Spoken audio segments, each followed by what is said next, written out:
Everybody gets a piece, we're going mainstream. Everybody's gonna eat, we're going mainstream. All my family is see you on Main Street, we're going mainstream. From Wall Street to Melrose Avenue, We're going mainstream. venture capitalists to athletes to We're creators going mainstream. to the person who's collected trading cards We're going mainstream. in a collision of culture and finance. We're going mainstream. Welcome back to the Alt Goes Mainstream podcast. Today, we have the operator's view on the podcast. We bring in someone who rose up the ranks of a private equity-backed software company to be CEO of that company, ECi Software Solutions, that now generates over $500 million in revenue and $200 million in EBITDA. We welcome Ron Books, now an operating executive at Carlyle and the CEO at NetHealth, Carlyle portfolio company. He also sits on a number of boards for Carlyle. He's also the chairman and former CEO of ECi Software Solutions, a leading global provider of cloud-based software for SMEs, which he successfully sold to Leonard Green & Partners for a multi-billion-dollar exit. Ron started with ECi when it was a startup company and rose in the organization to serve as VP of Sales, then COO, then CEO, a position which he held from 2009 to 2021. While serving as CEO, Ron and his team developed and executed a strategic plan that included overseeing 41 M&A transactions and a successful software license to cloud migration across nearly a dozen platforms. Over the years, they received investment from NEA, Accel, Insight Partners, Carlyle, Apex Partners, Goldman Sachs, and most recently sold the business to Leonard Green & Partners. Under his leadership as CEO, ECi grew from less than $50 million in revenue to over $500 million in revenue and scaled the company in 2020 at a multi-billion-dollar valuation. Ron has all the hallmarks of a successful entrepreneur: energetic yet thoughtful, a tireless work ethic, the ability to connect with customers and employees, and loyalty to both customers and employees. Ron and I had a fascinating conversation about what it takes to build a great company and culture and how to work with private equity, given that he's been on both sides of the table. We discussed lessons learned from growing a business to $500 million in revenue and $200 million in EBITDA, how he built and grew ECi through acquisitions and globalizing the business, why culture matters and how to vet for culture in the hiring process, stories from the challenges and successes of integrating 41 companies via M&A, how founders should think about working with private equity firms, how founders can get the most out of their board members and operating partners, and the transition from CEO to operating executive and back to CEO. Thanks, Ron, for coming on the show to share your wisdom and experiences that are an invaluable source of learnings for both founders and investors. Ron, welcome to the Alt Goes Mainstream podcast. Thanks, Mike. We're good to be here. Likewise, great to see you and pleasure to have you on. You have such a rich set of experiences as both an operator and now as an operating partner and now back as an operator. Would love to start there. You have this incredible background from early days as an employee at a company, ECi. You're still the chairman now. You became CEO after being head of sales, COO, then CEO, and grew it into a successful multi-billion-dollar business. Walk us through the early days of your career and how you helped build ECi. When I joined ECi, I was actually the 32nd employee. We had $0 in revenues. It was VC backed at the time, NEA and Accel Partners. What ECi does, we license end-to-end technology solutions for small to medium-sized businesses in specific vertical market. We were VC backed. We grew to about $29 million in revenue and $9 million in EBITDA in 2006. And that's where we had our first move into private equity. Sold to Insight Venture Partners in 2006. Took a minority investment from Goldman Sachs in 2010, sold to the Carlyle Group in 2014, sold to Apex Partners in 2017, and ultimately in the end of 2020, sold to Leonard Green Partners. So it's been quite a ride. It's an incredible ride, and I think so many interesting perspectives and learnings to unpack. First, starting with your background, you went from a salesperson to ultimately CEO.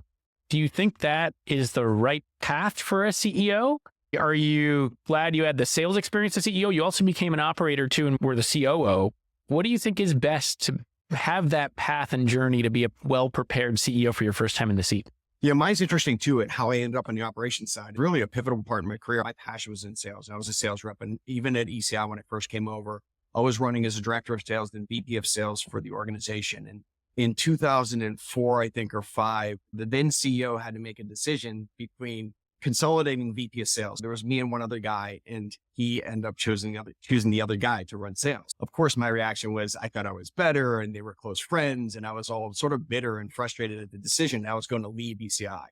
And at the time, he's like, why don't you take over operations instead? And I knew nothing about operations. So after contemplating for a while, I'm like, you know what? I'll give it a shot. It was really pivotal because it gave me a different perspective. I got to learn R&D and product management and customer support, professional services, and I never had that side. I got to see what happened after you delivered a sale. I think it made me a much more complete executive. That it led to me taking over as CEO at the end of 2008 and 2009. Now, if you ask me, I'm a little bit more biased towards sales. I think that you're always selling. You're selling yourself. You're selling your people. I even think you're selling as you think about M&A. We do a lot of M&A, and you're trying to convince somebody to choose your company for their employees and their business that they've fostered for many years. So I think sales is critical, but the operation side is just as important as well. But I love the sales background. What did the former CEO see in you that you may have not seen in yourself when deciding to make you COO? I don't know. That's a great question. I think I was always diligent. And even as a VP of sales, I love to participate in advisory councils or understand what the pain points were of the customer base. I think he saw that side. He wanted to keep me at the company. So that was an opportunity to do that. When he offered to me, I thought he was crazy, but it worked out. I wouldn't be a CEO if it wasn't for that transition. What was your mindset of stepping into the role as CEO, particularly from the perspective of you'd gone through multiple iterations of having new investors involved in the company and on the board? How did you approach handling and dealing with the private equity firms who were investors in the business at the time? Private equities gets a little bit of a bad rap. People think it's cutthroat or they not trying to take care of their employees. I've had the complete opposite experience. I had some great private equity firms I've worked with, but it was a partnership. And yes, each one of them had a uniqueness and they would have different offerings of how much they were involved, of the participation, but you learn the nuances of each of the private equity firms as it goes along. We were a little longer in the whole period of Insight Venture Partners. After that, it was every 2 to 3 years, we would have a new PE firm coming in. And the part I liked was it was like getting a new fresh perspective and look at the business with each exit. We would capitalize that and we would leverage each firm and try to leverage their resources and their people to just get better. So I actually liked the relationship. How did you think about adding a new private equity partner to the business at each phase of the business and the growth of ECi?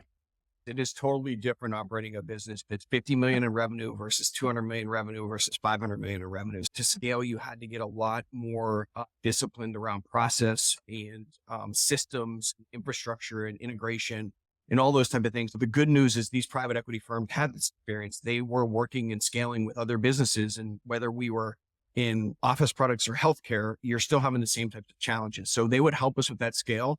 And secondarily, and I thought this was a really good perspective, you have to build a great leadership team around you.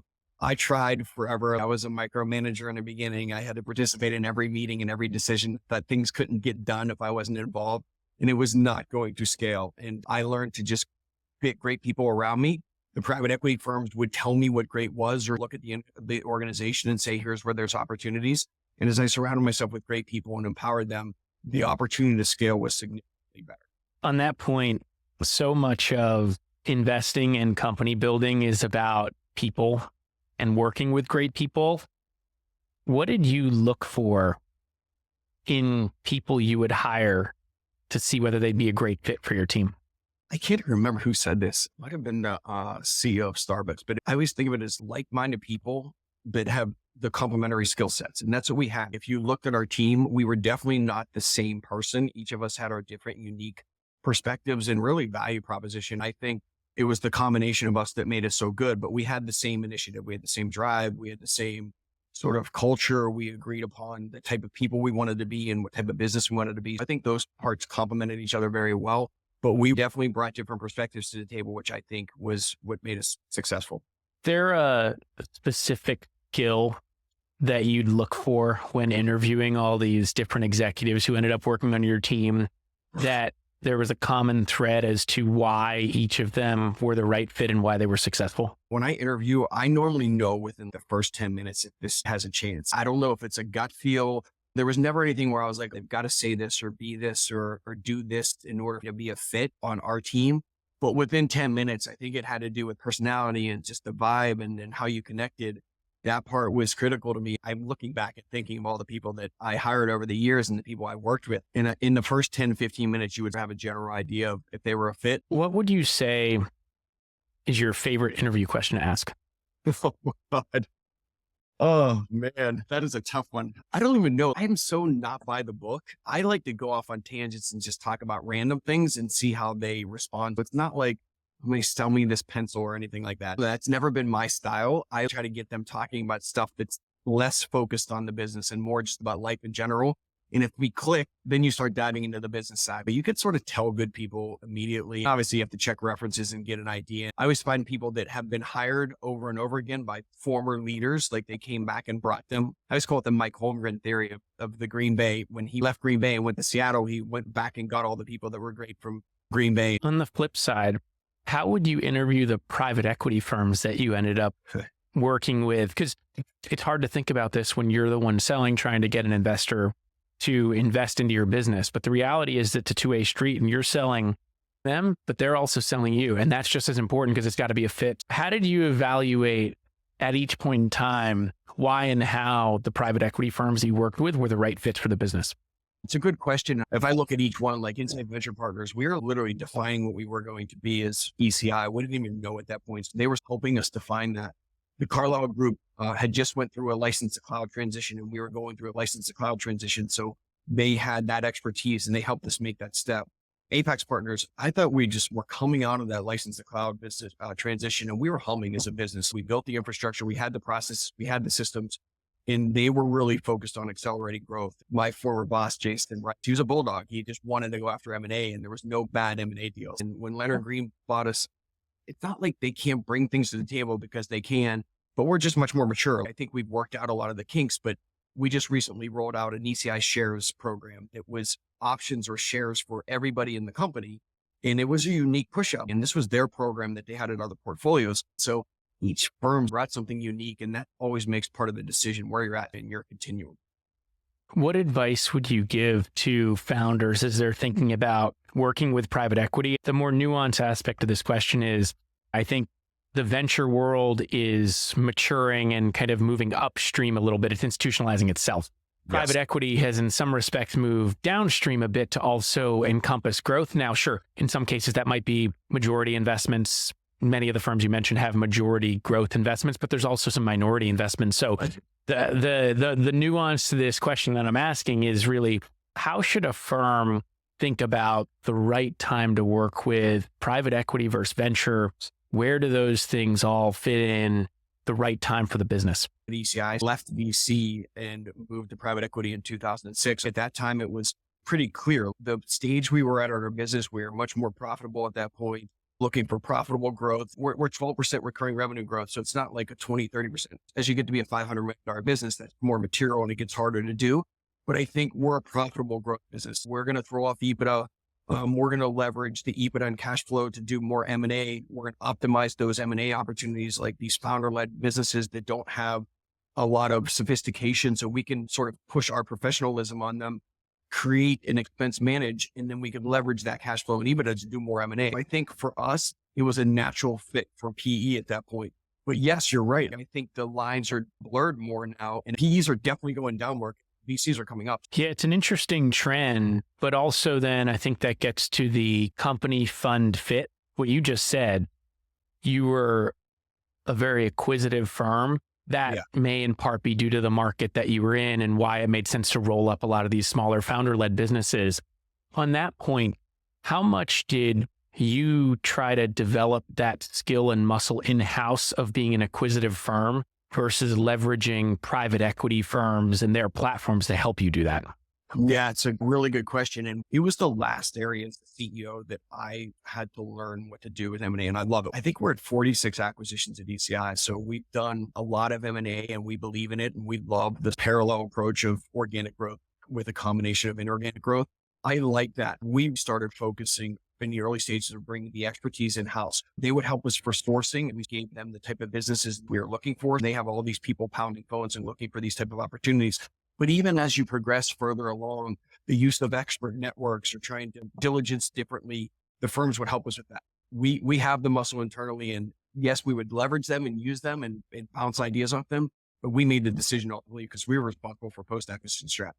Building that muscle internally, did that mean hiring from private equity to bring it in-house? Yeah, we actually had both. We had some people that came within private equity. We had people that worked at other private firms. Even within our core team, our CFO, president, CTO, we learned with every experience what you needed to do a successful M&A. And we just got better and better with each experience. Nothing beats experience. I think we learned it while leveraging PE at the same time because they have expertise there. What do you think have been the biggest learnings from doing over 40 M&A deals as a business? What are the hardest parts of doing those deals? What do you really have to look for to be able to do it well? You look at history, you try to understand what the trends are. You're underwriting the future. That's the initial part of it. But for us, it was really understanding post-acquisition fit. Where did it fit in ECi? We were unique because we're organized by vertical markets. We have a manufacturing division, a field service division, a distribution division, a manufacturing division. Each one of those are divisions with division presidents and leadership teams. So if we did an M&A, it often would fall in one of those divisions. So we would leverage the expertise within that division to actually help and source that. Then they would be responsible for post-acquisition strategies. Everybody would have to buy in. So our learning was make sure the people that were actually going to input and do the post-acquisition strategy were involved from the get-go. And we leveraged that a lot. How early did you, as a business, start to think about becoming an acquisitive firm? And how early should firms start thinking about, okay, we're at this size organically, let's think about other ways that we can grow? Even the previous CEO was acquisitive. He had an M&A background. So for us, it was always sort of part of ours, and we really evolved the muscle to do 46 acquisitions.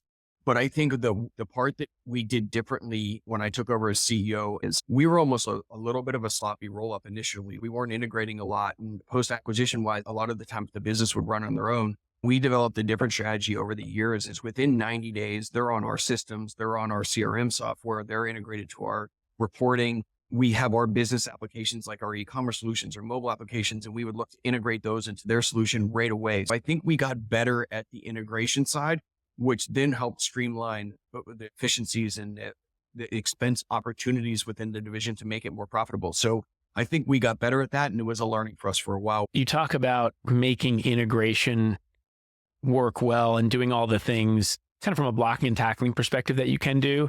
But there's the other side of it, which just like hiring for your own team, you're hiring for bringing these people into your business. How would you go about assessing cultural fit?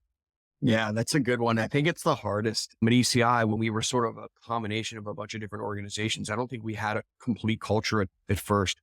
And one of my HR leaders, when I hired him, was probably around 2012 or so, started focusing on the culture side. And we defined our core values. We understood our corporate goals every year. We understood what we wanted to be as a business and people. And we would hire and fire and acquire based on those type of cultures. We really developed a culture at ECi. And then we recognized that when we were acquiring another culture, they just can't overnight fit into your culture. We had to make sure they felt like part of the company, that they were part of the team, that they quickly learned our processes and people, and we integrated them. You're bringing up a really interesting point, which is coming up with a company's core values and constantly finding ways to instill that into both existing employees and newer employees, whether through hiring or acquisition. It seems like it's something that everybody talks about, but how do you actually go about doing that? It's a good question. And we actually present this. When we're selling ECi, we presented our core values and how we implement that across the company. It became truly part of our DNA. When you would log in the morning, our core values would show up on their screen. We went out and got recognition software. And every time an employee goes on, they have so many points per month that they can give to another employee, and they could recognize them for doing anything that was around any of our core values. And they had to assign a core value to that. And then other people can actually see that recognition, and they could, almost like Facebook, they can like it, or they can bump it up, or they can add more points. And then you could leverage those points to actually buy stuff in the store. So truly became part of our culture to implement these core values. How do you balance the gamification of core values, which operationalizes it, with the element of politics? You don't want people to do it just because they know they're going to get rewarded. We used to joke the other way around. My present COO was a stickler. He would quiz you in the middle of one of our presentations and call on somebody to tell us about the core values and what each one of them mean.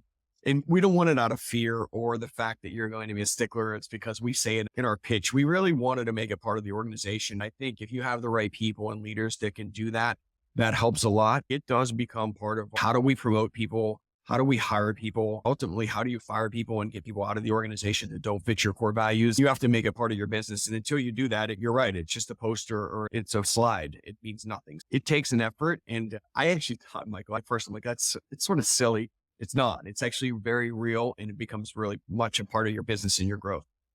Was there a point in the growth of ECi from a FTE perspective in terms of number of people you had where culture became a different challenge to manage? Yeah, I don't think it was as much the number of people. I think for us, realizing that we're a little fragmented because we work in these different vertical markets that have different products and different customers you're selling to. We're already starting off a little siloed.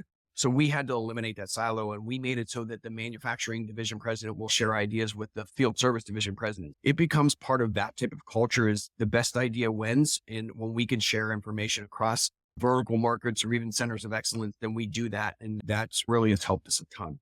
How do you transmit the culture that you've built and want to continue to build as you get a new investor into the business? How do you show that new private equity investor who you're working with that this is how we operate? Because that then cascades down into how the board member operates with you as the management team, how the operating partners, how they're brought in and they help. So how do you think about that?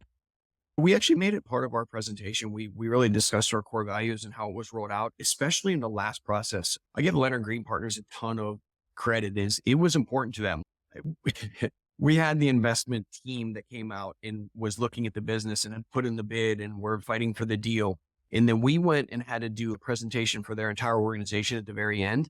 And one of the top questions from their team was around culture, which was like for us, it's always around financials or how are you going to grow the business or how are we going to underwrite the business? It was not. It was around culture. And I think they lead with culture. So I think it's becoming more important, even with private equity firms, to make sure that the foundation is there. Is there a way for the board member or operating partners who are spending time with the business to really get a pulse on culture, not just at these moments in time, these dots, but also linearly as you kind of spend more time with the business? Because I'm thinking about this from the investor perspective.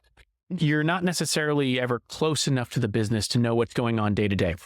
Yeah. And yet you want to be able to understand and see change in both maybe the management team, they act differently for some reason because they're stressed or whatever it is.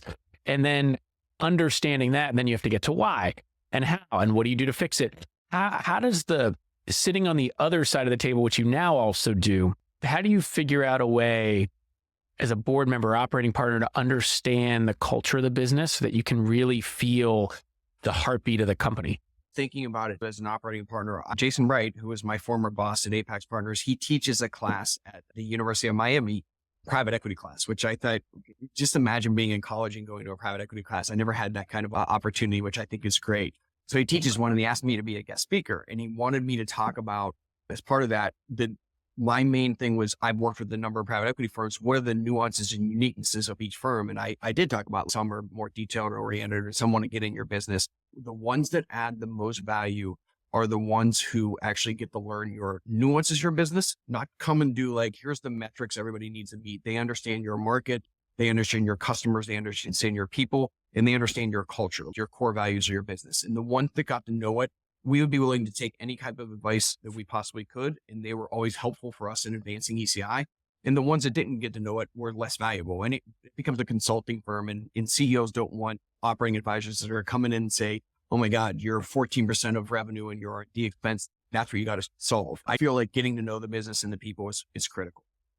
What were the most effective ways that the private equity firms who did this best were able to accomplish that? This just popped in my head as you were saying that. I'll bring up Apex again, but really, if I think about each one and why I've had such a good partnership, it's because we had good relationships. We had people relationships. They actually cared about the people as much. Of course, they have to care about their LPs and making a business successful, but they got to know us as people. And I was just thinking of this, it's sort of funny, is that when we were acquired by Apex Partners, Jason Wright had our board meeting was at his place in the Hamptons. We literally went, our leadership team and our division presidents all of us went and presented in his house at the Hamptons, and we hung out and we went on some boat trip and all the things that bonded us beyond just running a firm. Then you want to win. You want to win for the other side because you actually know them personally and they want to win for you. So it gets to be so much more aligned from a people perspective. And it's critical on both sides. It's critical with your PE firms. It's critical within your organization. As you get to know the people, if you can foster that, then it becomes so much more successful. After successfully selling ECi to Leonard Green, you became the chairman, but you decided to join a private equity firm, Carlyle, as an operating partner. Tell us why you decided to do that. I finally left the business in the beginning of 2021. Some of it was for personal reasons. And we had just finished COVID, which was quite a sort of world to be running a company in. And then right after that, we went into selling ECi. I needed a break. I actually took about 8 months off from the day-to-day operations. I moved into the chairman role. And then when I finally resurfaced, I started to consider what's my next step in life. I had about 10 firms, software private equity firms, reach out to me to be an operating advisor, and all great firms. I ended up going with Carlyle. I had a relationship with them. I knew the people. One of my good friends over there, Steve Bailey, is a managing director. I felt comfortable with the firm and I liked the way they handled ECi as well. It was sort of a natural fit. And now here I was for a certain time period on the other side of it, trying to give advice to people like myself. What about the way that Carlyle handled ECi and operates as a firm attracted you to working with them? Yeah, it goes back to the people side. I felt like we were friends first and then we were business colleagues later. And don't get me wrong, our leadership team has a lot invested in the business. We have to be successful. They have to answer to people, their LPs, so they have to be successful on their front. But we were doing it as a sort of a team. And I think it's been that way for most of the private equity firms, if not all of them that I've worked with. But I just like the relationship we had. We stayed in touch after we exited. They're a minority investor through the Apex investments. I just got to know them well. I like the people and I felt it was a great place for me to land. What does an operating partner mean to you? I bet every firm has their own definition of what that means. What does that mean for you specifically in the role that you sit in today? I always flip it and think, okay, when I was the CEO, what could I have benefited from of an operating partner when I was an operator? And it goes back to what I said before, getting to know their business is number one. I always tell the people that I'm working with is that you probably figured that out already. I'm not the smartest person in the room. You're working with all these people that are super smart, Ivy League grads, private equity people, and a lot of smart executives out there. The thing is, we stubbed our toe. We went through a lot of these transitions. We went through the scale. We made the mistakes. And I try to say, if there was somebody there that could have helped me work my way through these mistakes or avoid those mistakes and get ahead of them, I would have leveraged that in a minute. So that's the way I approach it from an operating partner. Where can I help guide them past these areas that I knew that I struggled with when I was an operator? How much are you also spending time coaching or providing real world experience to the investors? Because you mentioned some investors obviously have operating experience, but not all do.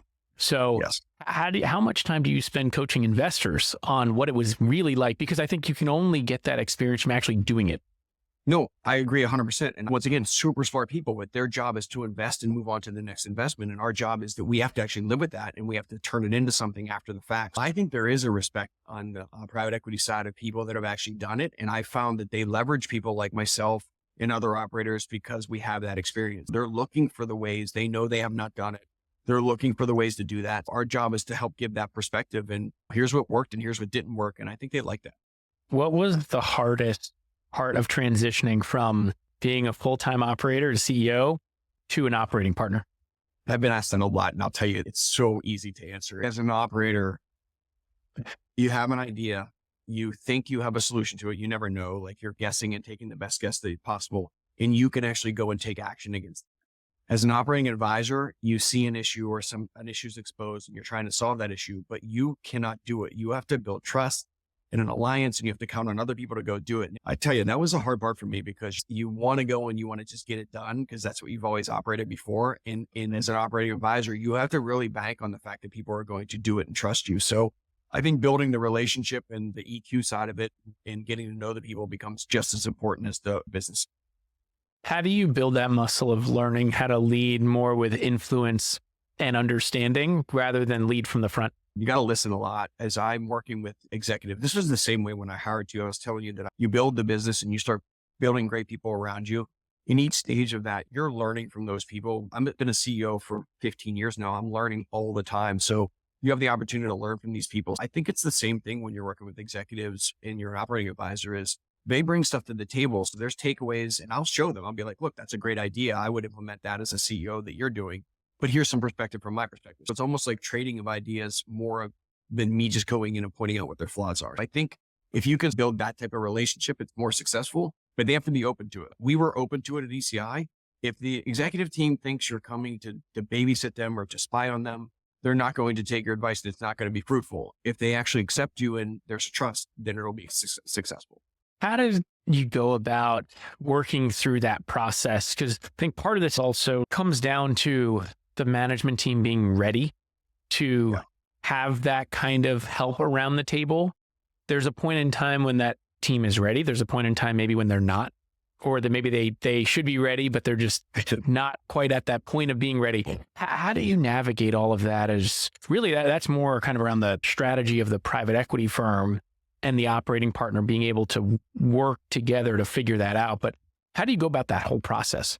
I think every private equity firm has to have some sort of value add or value type of creation resources that can help advise these type of people and make, I guess it's not only be successful, but do it faster and accelerate faster and scale quicker. The days of it being Vista Equity and Thoma Bravo were the ones that did the operating. Everybody has them now. Everybody has operating advisors. Everybody's looking for that value add. I think the difference is the level of sort of force that you do it, like how optional is it versus this is mandatory. And some will have, like a Vista will have their playbook and you're going to operate for their playbook. Carlyle was more of we are offering these services. We want to give you direction, but they have to accept it in a sense, but you have to find a way to work your way in. And that's the challenging part. That's the people part is like, hey, if they don't trust you, they're not going to open up. And once you can get past that, you can add value. We talked a little bit earlier about private equity and venture kind of meeting in the middle, venture going a little bit upstream, private equity coming a little bit downstream, particularly when you get to growth stage technology companies.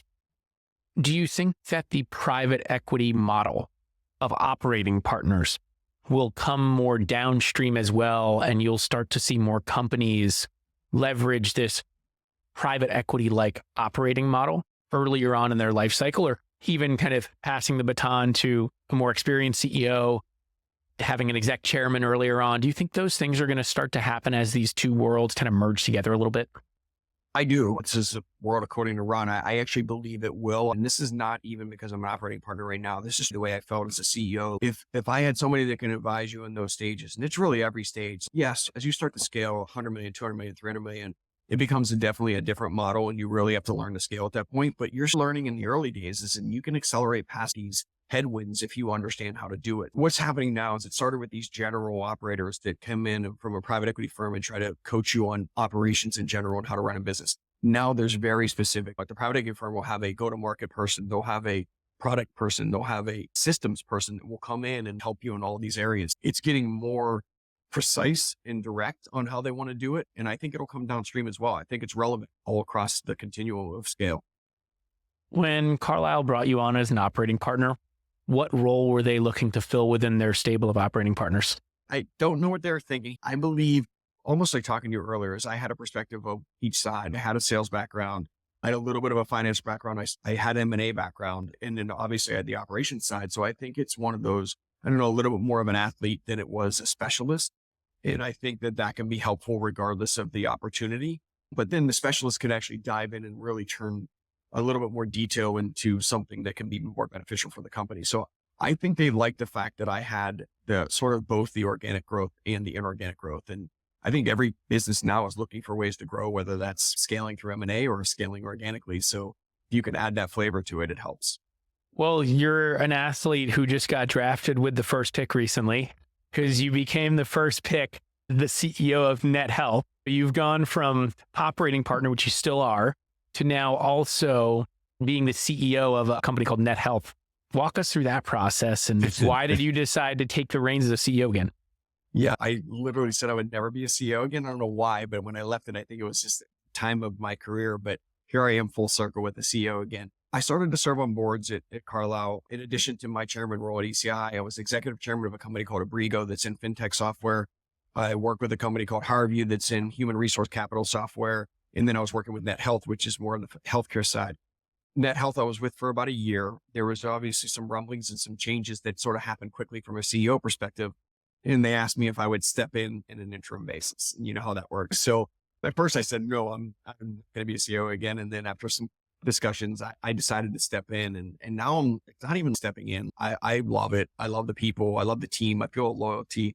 I want to win. So here I am back to running a company again in a different vertical market, which I'm ramping up and learning. But yeah, it's been great. I really enjoyed it again.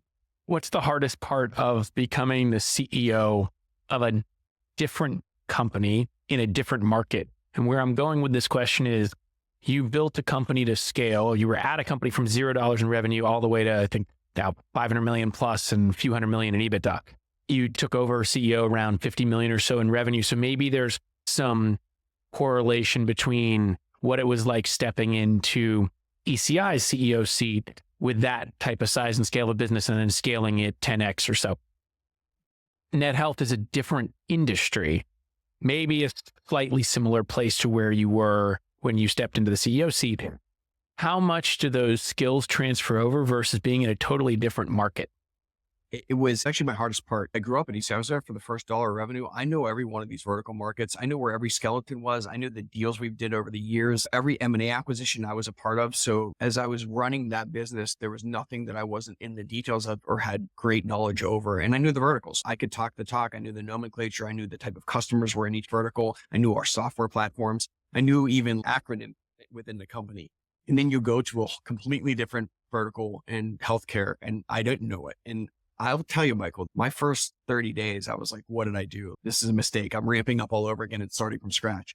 But what I realized is as I started getting the basics down and understanding and spending time with customers and the people, is it's SaaS software. We're all experiencing the same type of challenges. Yes, the vertical understanding, you have to know it to be successful. But at the same time, you're going to see the same challenges. We're coming up on 200 million at NetHealth. And they're going through the same sort of growth stages that ECi went through and really the pains of growth. And so I think I could still add that perspective, learn the markets on the go, and rely on the people that have been in the company for years to handle that side while I handle the high level. How do you handle not being as familiar with a market, having not been in that industry for quite some period of time, and still running and trying to grow and scale this business? That must be a hard challenge.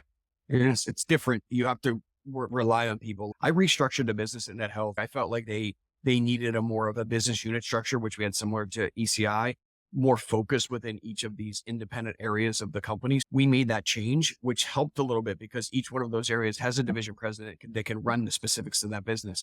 But yeah, I think it's the hardest part. I am still scaling. I feel so much more comfortable in month 6 than I did in month 1. And I'm sure in month 12, it'll be the same way.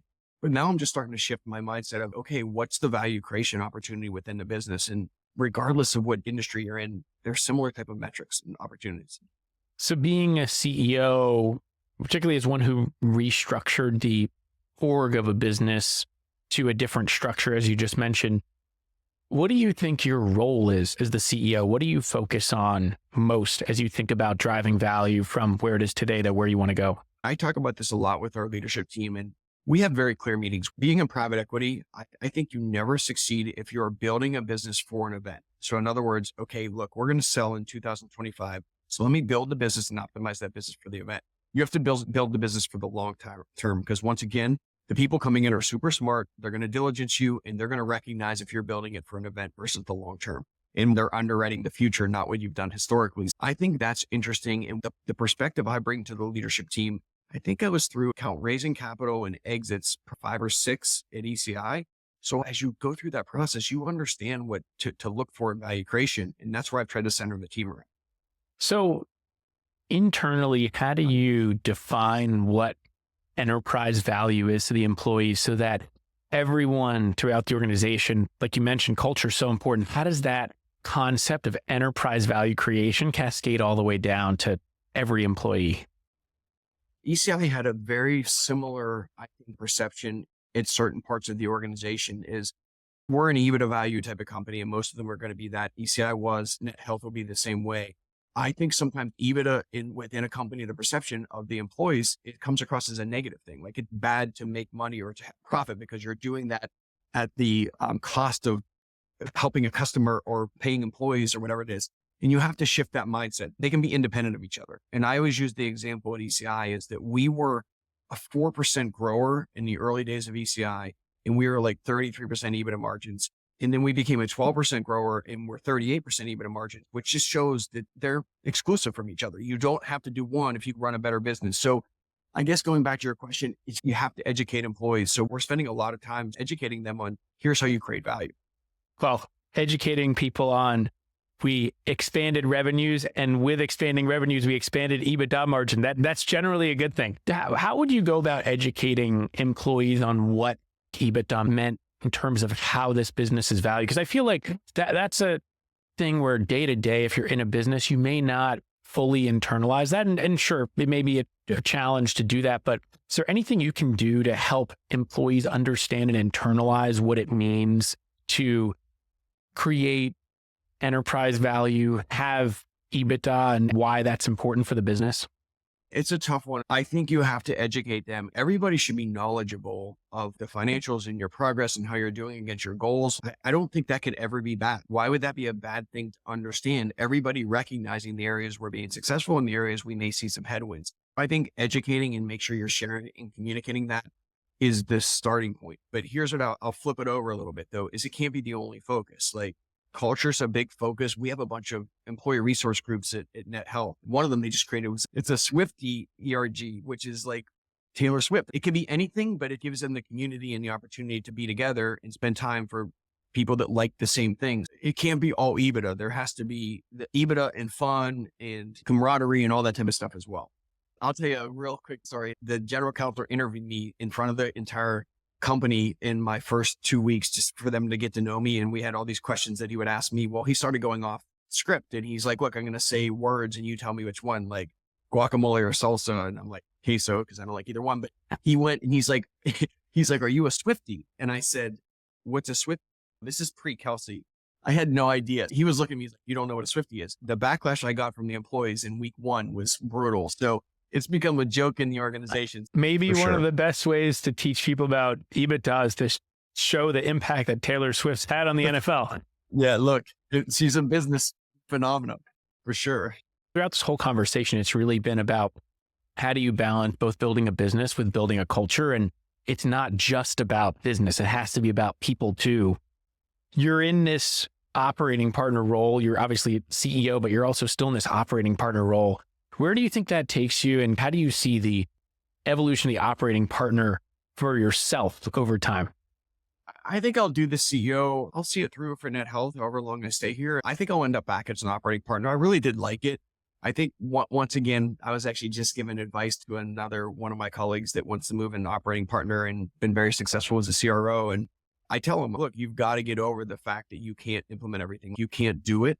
So once you get past that, the concept of working with a bunch of different companies and different people and seeing different types of investment thesis or ways of adding value or customer sets or people, cultures, I think it's great. I love that side of it. And I think operating partners will have a role for a long time. I want to be one that people want to work with as opposed to the one that are forced upon them. So I think there's a balance there for sure.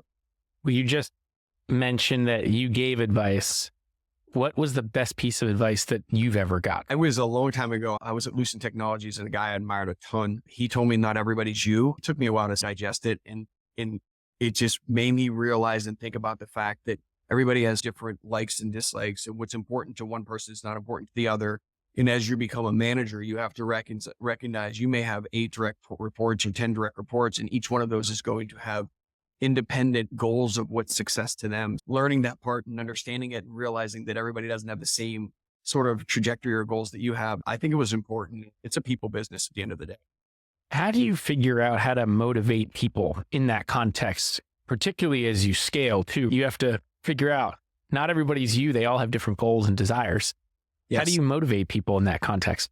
I talk about communication and sharing. I think regardless of what your goals are, people like camaraderie. They like to win. They like to feel like they have partners and friends at the business. In millennials, it's a different world. As you know, a lot of people care more about the culture than they care about anything right now. So I think there's a way of balancing culture and fun with success. I think the good people and the good leaders right now are going to do it. If you don't care about the people, they'll sense it and then you'll lose the good people. It's definitely part of business for sure.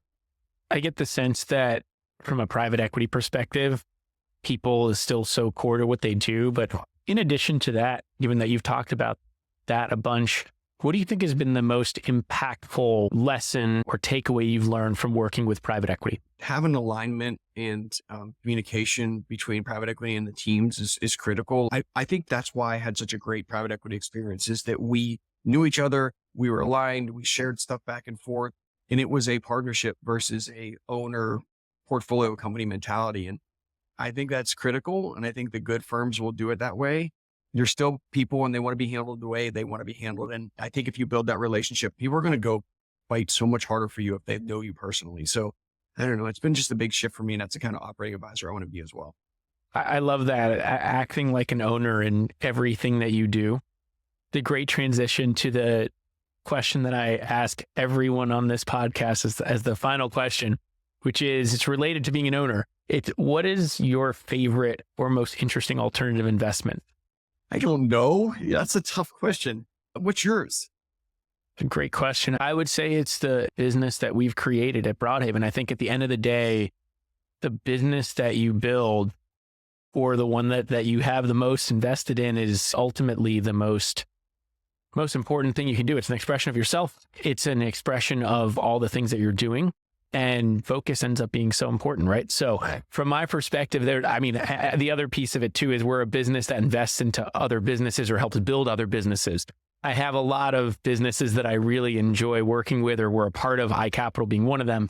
But I think at the end of the day, you have to kind of find who you are and what you like to do. I know myself, I like doing a lot of different things at once. It doesn't mean that they're all not tied together and they don't kind of all fit together in terms of being synergistic, but I had to find something that could be the vehicle for that. And I think my partner, Greg, is fantastic at helping to build that same vision with me. And I think we've built that in doing so. So it has to be what we're building ourselves. So I think we are, to some extent, investing in ourselves. No, and I think it actually feeds into what I was going to say, which is, in general, I think creating worth, and part of my side of being in multiple exits with private equity firms, every time we had the opportunity to double down on ourselves and sort of roll over and reinvest back in ourselves, which you control at the end of the day, like all these other investments and alternative investments and everything you're talking about, stock exchange, anything that you're investing in, you're counting on other people to perform. And in our world, and which is why I like private equity, you can double down on yourself and you control that investment, which has been super fruitful. Spoken like a true operator. No wonder you're back as a CEO. You can control the outcome in a positive way. And you know that all the work that you're going to do is going to be what's going to get you there. Totally. Once again, it's you get in when you put out, you get out when you put in, and that's what you do with running a business for sure.